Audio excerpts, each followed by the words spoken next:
আমাদের ঘটনা শোনার আগেই বিএনপির চেয়ারম্যান উনি জেনেছেন, জানার সাথে উনি আমাদের নির্দেশ দিয়েছেন যে মজনু ভাইয়ের সাথে কন্ট্যাক্ট করে এবং জেলা বিএনপির সাথে কন্ট্যাক্ট করে দ্রুত ওখানে আসতে।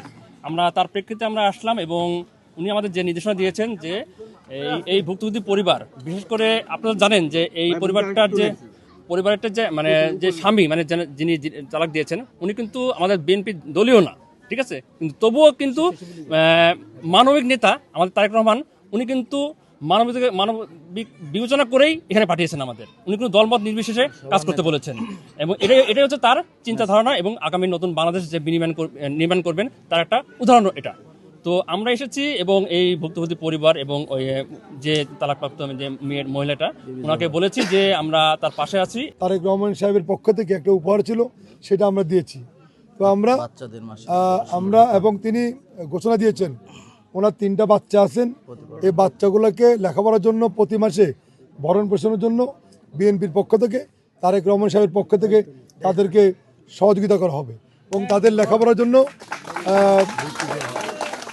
জন্য যে খরচ প্রয়োজন সেটাও উনি দলের পক্ষ থেকে ওনার পক্ষ থেকে ব্যবস্থা করবেন এবং ওনার যে ঘর, এই ঘরটা নির্মাণের জন্য সাহায্য করবেন। যেখানে এরকম মানুষ নির্যাতিত হবে, যেখানে নিপীড়িত হবে, যেখানে অত্যাচারিত হবে, ইনশাল্লাহ আগামী দিনে তারেক রহমান নেতৃত্বে আমরা ওই সমস্ত পরিবারের পাশে থেকে সহযোগিতা করবো। ইনশাল্লাহ তাদের পাশে দাঁড়াবো, তাদেরকে সাহায্য করব, তাদেরকে সকল রকমের সহযোগিতা বিএনপি এবং বিএনপি পরিবারের অব্যাহত থাকবে।